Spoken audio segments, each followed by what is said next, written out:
Mən sizə söz verirəm Heydər bəy, yaxın saatlarda elə bugün axşam, sabah birisini görəcəksiniz, Moskvanı başlayacaqlar yavaş-yavaş şumlamağa. Bu hələ fil qulağında yatıb. Bu fikirləşir ki, cəbhədəki uğursuzluqları Kiyevi bombalamaqla, nə bilim, Areşnik belə gəldi, Burevestnik belə getdi, nə bilim, o bursu belə getdi. Bəsdir də, yetər də. Sən nə demək istəyirsən? Sən müharibəni uduzmuşsan, sən müharibədə qalib gəlməyəcəksən.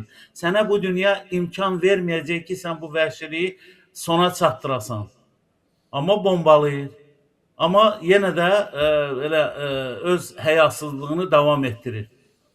Mən çox təəssüflənirəm, Heydər bəy. Amerikanın mövqeyi ümumiyyətlə məndə qıcıq yaradır. Yəni, Amerika prezidentinin bir dəfə bu məsələ ilə bağlı narahatçılığın dilə gətirməməsi, yüzlərlə insan yaralanıb, ölənlər var, tükü tərpənmir. Tükü tərpənmir.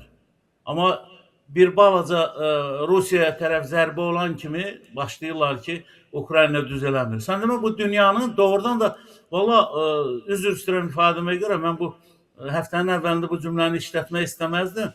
Belə çıxır ki, bu günləri o ilahi tanrısı, həqiqət tanrısı, o şeytan əməlinə qulluq eləyənlərin qarşısında bir qədər gücsüz görünür də. Yəni, faktiki olaraq bu ilə Rusiyanın hərəkətlərini mən başqa cürə dəyərləndirə bilmirəm, başqa cürə qiymətləndirə bilmirəm.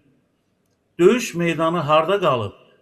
1000 kilometrlərlə təmas xətti var. Ged orada döyüşdə, ged orada vuruş, orada nə bilim müharibə aparsan, Kiyevi niyə bombalayırsan? Sən Kiyevi bombalamaqla nəyə nail olacaqsan? Sənin gücün var. Valla sənin gücü olduğu düşünənlər sənin kimi xəstədir. Yəni, Rusiya kimi xəstədir. Mən yenə dedim, Rusiyanın heç bir gücü yoxdur.